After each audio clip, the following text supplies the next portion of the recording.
All right, we are. Oops. We're live.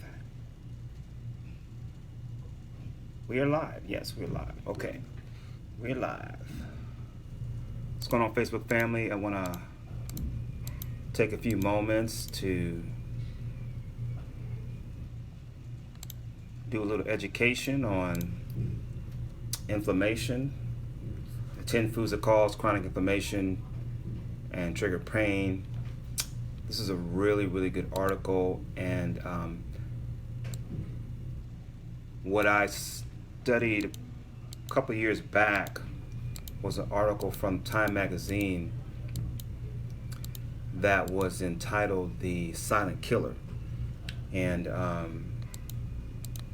most people don't realize that the silent killer is not the actual disease manifestation, let's say stroke or heart attack.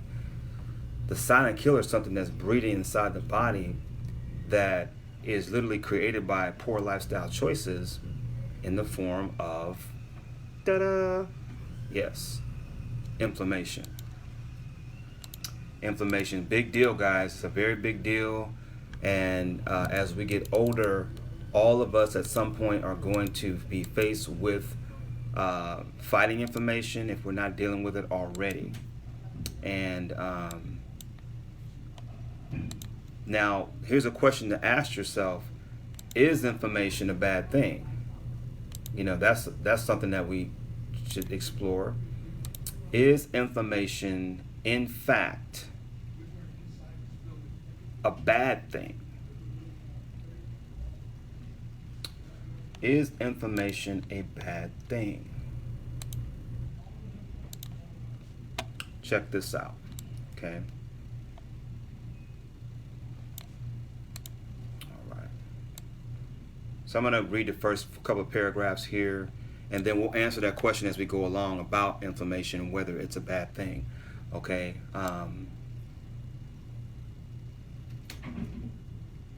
Because a lot of times when we think about inflammation, we think about what? Pain, right?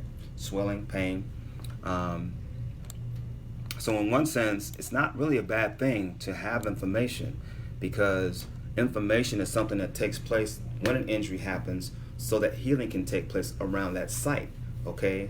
And so we get a swelling in our finger. If we're playing around with a hammer or using a hammer, we hit our finger, boom, we injure it, and then what happens? Swelling takes place, right? And that's in the case where trauma is the precursor, okay, of inflammation, which is natural. We should be experiencing that type of inflammation during a healing process, okay?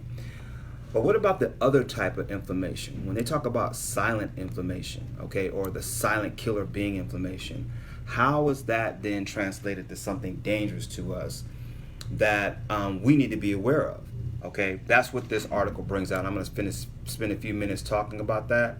Okay, and I'll post the article on the bottom of the comments, so you all can get a bird's eye view into that if you choose to look at that.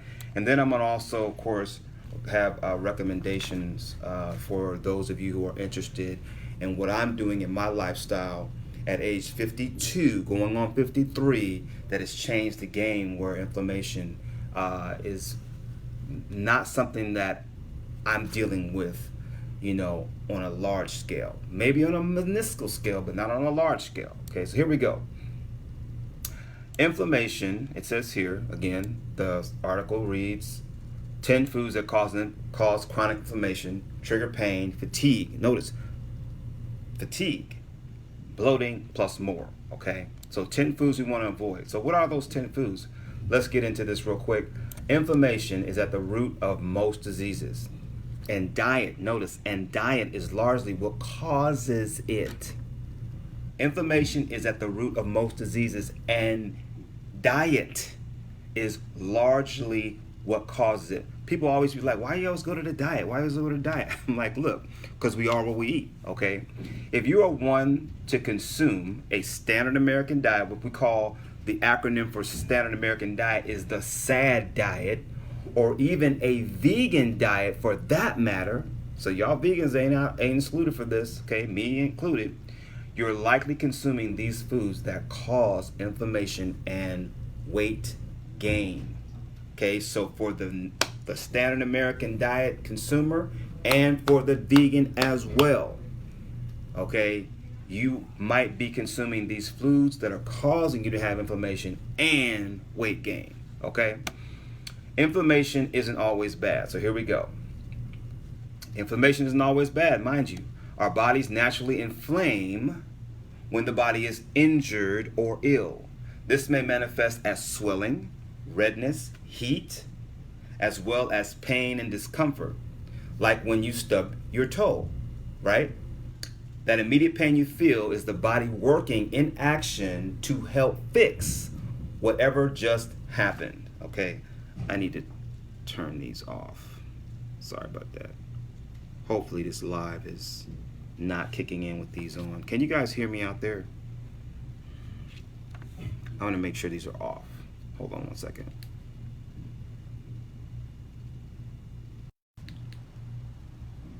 Okay, power's off on that one. I use these when I'm out training myself, when I'm out working out.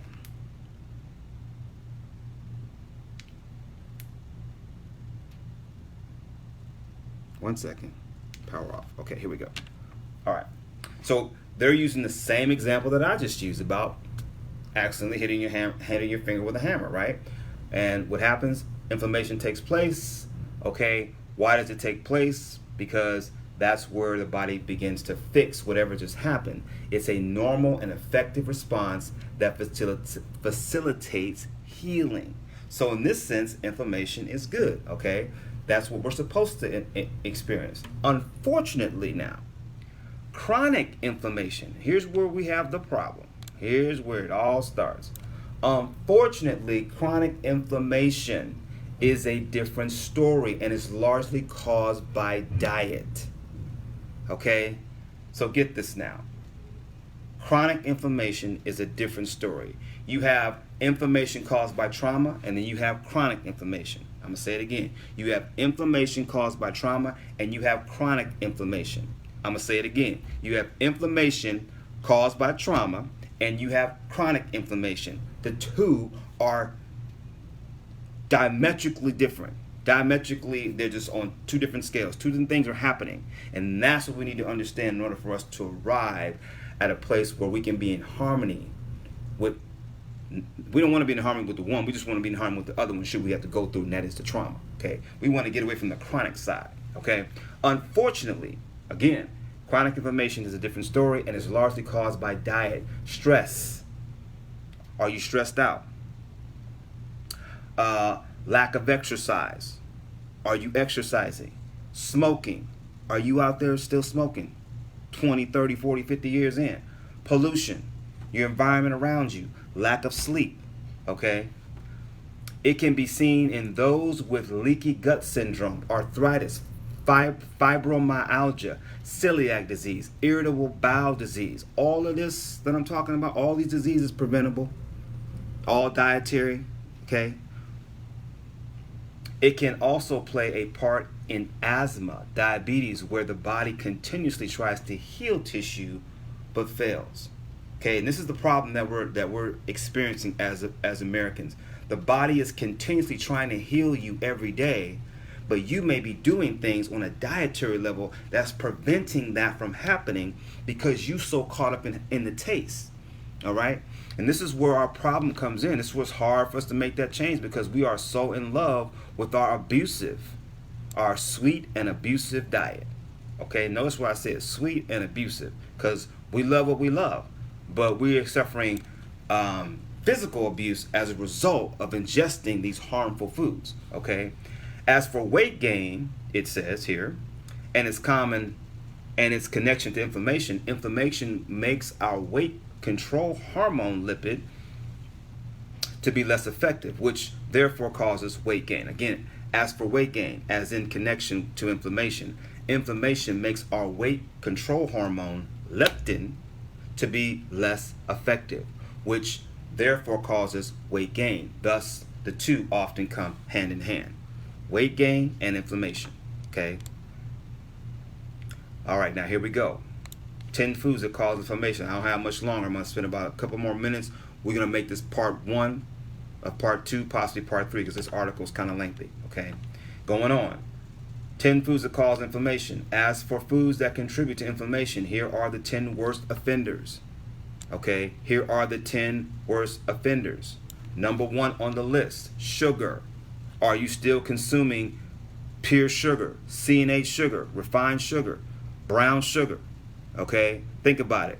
Breakfast, lunch, and dinner. Think about it. Birthdays. Think about it. Holidays. Think about it. Celebrations. Are you still consuming these trashy, low frequency, high acid sugars? Because if you are, here's the problem. Sugar found in soda, baked sweets, candy, snack bars. I'm just talking from memory, and the article's already sharing the same thing.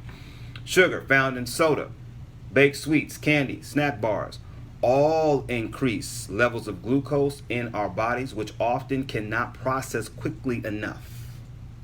This increases levels of pro-inflammatory cytokines in the body, increasing levels of inflammation in the body. Studies have reported that sugar consumption. Let me bring the article down a little bit here. Okay, studies have reported that sugar consumption in diet causes inflammatory processes to become more active in humans. Dietary sugar promotes de novo synthesis of free fatty acids, FFA, in the liver, which according to the lipotoxicity theory would produce FAA metabolites that may trigger inflammatory responses and reactivate or reactive oxygen species, ROS, formation. Okay, going on, it says sugar also suppresses the immune system, making your body more susceptible to disease and infection. Now, what are we talking about here when we talk about disease and infection? We just went through 2 years of talking about infection, all right? And here we have sugar being one of the number one food properties or food or sources of food that we're consuming that does what? It suppresses the immune system. So how can you survive cold and flu season when you're eating sugar? You see what I'm saying? See, they're not telling you to stop eating this and stop eating that, knowing that what? We are what we eat. Instead of, they're telling you, you got to stick yourself with this and stick yourself with that. Like that's going to offset what you're already doing. See, they're not talking about the cause. Because feeding you and selling you this crap that's making you fat, sick, and nearly dead. Now that fat, sick, and nearly dead I just talked about, that's a whole documentary by Joe Cross on how he went from ordinary to extraordinary, going on this juicing diet, and he put away all that stuff he was consuming, which I'm talking about here, and he went through a lifestyle transformation, right? And one of the things he got away from was sugar. Okay, he just changed. He didn't do no exercise. All this was diet, and that documentary is called Fat, Sick, and Nearly Dead. Now, a few more minutes here on sugar. We're gonna have to close this one off. Okay, it says that again, dietary sugar. Okay. I'm going down here. It says sugar also suppresses the immune system, and you notice what's happening during cold and flu. We got season. We got Halloween. We got Thanksgiving. We got Christmas. We have New Year's and birthdays and all these parties in between. Right from freaking Halloween to New Year's, man. If there's nothing going on but a bunch of candy, sweets, holidays, okay, that are happening, and birthdays in between, and then the other crap that we are already hooked on that we doing all week long. How can we survive cold and flu when most of what we're consuming has sugar as its base to give us the flavor? Okay, so you see what's happening here? Again, not only is it suppressing the immune system, but it's also causing inflammation. Last sentence here says, satisfy your body's natural need for glucose by eating fresh, ripe, organic fruit, or opting for natural sugar sources that are rich in alkalizing minerals like maple syrup, coconut sugar, yocon syrup. Okay, so here again, that first paragraph is just mind-blowing. Okay, and we can all look at our diets, look in our cabinets, look in our refrigerators, and see what what it is that we're consuming that has sugar in it. And again, the admonishment here is to lessen or it altogether eliminate it, and then you'll start seeing these changes happen in your life. Anyways, this is part one of, I don't know how many parts this is going to be, of this amazing article here. Real simple to understand. Anybody can follow it and get the gist of what's happening here. 10 foods that cause chronic inflammation and trigger pain, fatigue, bloating. Are you someone that is suffering from inflammation, triggering pain, fatigue, bloating? Okay. One of the things I'm doing in my experience, in my health right now, is I'm doing this superfood here called Nourish. Okay. Why? Because it helps my body stay off, okay, producing or being in the red of exacerbating or creating a inflammation response. Okay, this helps me to curb that. Okay, it helps me to curb that by simply eating more natural superfoods in combination. This product here is what I'm doing that's giving me this anti-aging energy, immune strong, detoxing and cleansing experience that has literally slowed my aging down to a crawl and giving me the energy of a teen. Okay. Anyway, guys, love y'all to health. Y'all know what to do. If you want more information about what I'm doing, go over this video, and I'm going to post a link in the description. And as always, I love you to health, and I will see you on the inside.